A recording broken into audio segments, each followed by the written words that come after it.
UP में कांग्रेस और SP का गठबंधन बनता नहीं दिख रहा है। सूत्रों की माने तो सीटों के बंटवारे को लेकर सपा और कांग्रेस में बात नहीं बन पा रही है, जिसके बाद अखिलेश ने भी साफ कह दिया है कि सीटों के बंटवारे के बाद ही वो राहुल गांधी की न्याय यात्रा में शामिल होंगे। समाजवादी पार्टी को लोकसभा चुनाव से पहले झटके पर झटके लगते जा रहे हैं।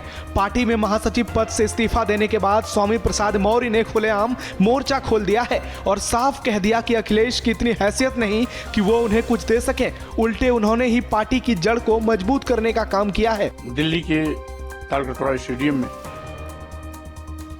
जिसमें मुख्य अतिथि के रूप में एक कार्यक्रम में मुझे सम्मिलित होने का मौका मिल रहा है, वहां पर कार्यकर्ताओं से रायशुमारी करने के बाद मैं पार्टी बनाने का अपना फैसले का उद्घोष भी करूंगा। महोबा के मां चंद्रिका महिला महाविद्यालय एग्जाम सेंटर से जो तस्वीर आई, उसने हर किसी को चौंका दिया।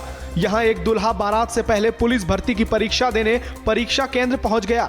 दूल्हे को देख लोगों ने उसका हौसला बढ़ाया। शादी से ज्यादा जरूरी पेपर देना है, क्योंकि जो भविष्य है और लोगों की सेवा करने का, देश की सेवा करने का जो जुनून है, वो अपने अंदर और देश के प्रति अपना कर्म करना चाहते हैं। यूपी में एक ऐसा गांव है जहां लोगों को अपना मोबाइल फोन चार्ज करने के लिए दूसरे गांव जाना पड़ता है। सुनने में अजीब लग रहा होगा, लेकिन ये हकीकत है। उत्तर प्रदेश के बलिया का एक गांव ऐसा है जहां 2015 के बाद से अभी तक बिजली नहीं आई है। नहीं, लाइट नहीं है। मतलब बशर्ते ये है कि कोई दूर से कनेक्शन लेकर आया है तो मोबाइल और चार्ज जैसे भी कुछ करना होता है तो हम लोग जाकर चार्ज करते हैं। अभी फिलहाल में समस्या ये भी है कि कनेक्शन हो गया है घर घर और सबका बिजली का बिल भी आ गया है। पोल पे तार भी नहीं है, ट्रांसफार्मर भी नहीं है और सबका बिल पहुंच रहा है पास में। काफ़ी दिक्कतें आ रही है सबके पास। फतेहपुर जिले के यमुना कटरी क्षेत्र में आज भी लोग मूलभूत समस्याओं से जूझ रहे हैं। यहाँ बीमार व्यक्ति को अस्पताल तक ले जाने के लिए खाट या बैलगाड़ी का सहारा लेना पड़ता है। इस गांव तक पहुँचने के लिए सड़क नहीं है। हल्की बारिश होने पर बच्चों को स्कूल जाने में परेशानी का सामना करना पड़ता है। तो रास्ता कैसा है? खराब है। तो कैसे जाते हो स्कूल घुस के? कपड़ा उतार के बैग में भर के बैग मेड़े में लेके पानी घुस के जाती, काफी भीग जाती है। सब्जी मारा करती। राहुल गांधी की भारत जोड़ो न्याय यात्रा रायबरेली पहुंची, जहां कार्यकर्ताओं ने उनका भव्य स्वागत किया। इससे पहले कल यानी सोमवार को राहुल की भारत जोड़ो न्याय यात्रा प्रतापगढ़ पहुंची थी, जहां हजारों की संख्या में कांग्रेसी समर्थकों ने राहुल गांधी का स्वागत किया था। इस दौरान उनके साथ यूपी के कांग्रेस प्रदेश अध्यक्ष अजय राय भी मौजूद रहे। बांदा से मानवता को शर्मसार कर देने वाली तस्वीर सामने आई है, जहां कलयुगी मां ने अपने जिगर के टुकड़े को चौराहे पर रखे डस्टबिन में फेंक दिया और फरार हो गई। वहीं जब एक ग्रामीण को शक हुआ तो उसने डस्टबिन के पास जाकर देखा, जहां एक नवजात शिशु दिखाई दिया, जिसके बाद गांव के लोगों ने पुलिस और तहसीलदार को सूचना दी। मौके पर पहुंचे प्रशासन ने शव को कब्जे में लेकर पोस्टमार्टम के लिए भेज दिया।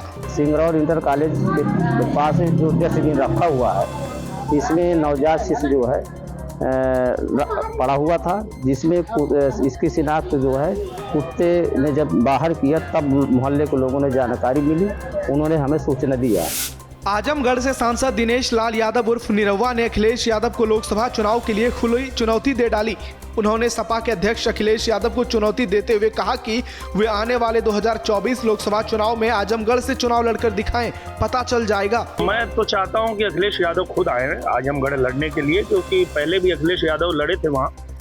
तो मैं तो यही चाहूंगा कि वो खुद ही आए आजमगढ़ लड़ने के लिए। सीधी चुनौती दे रहे हैं, बिल्कुल एकदम सीधा। आपको लगातार बॉलीवुड सिंगर जावेद अली सोमवार को ताजमहल का दीदार करने पहुंचे।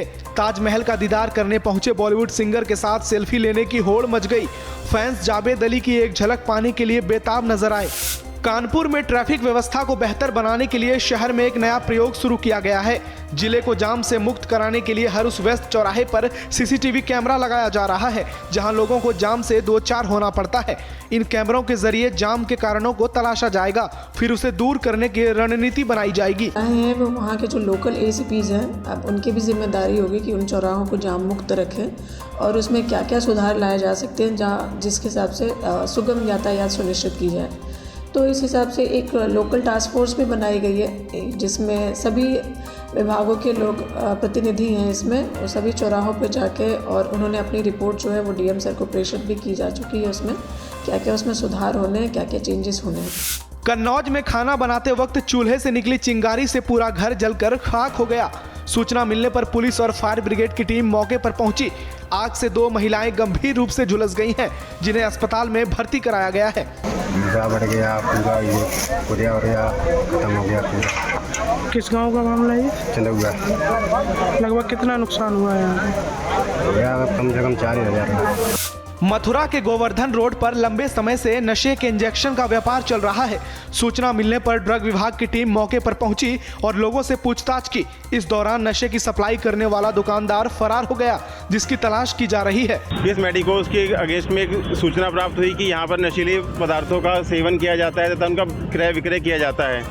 प्राप्त सूचना के आधार पर यहाँ पर में आकर के निरीक्षण करने किया गया, लेकिन सूचना प्राप्ति के उपरांत ही जो दुकान मालिक है वो यहाँ से चले जाने के कारण दुकान का निरीक्षण तो नहीं किया जा सका।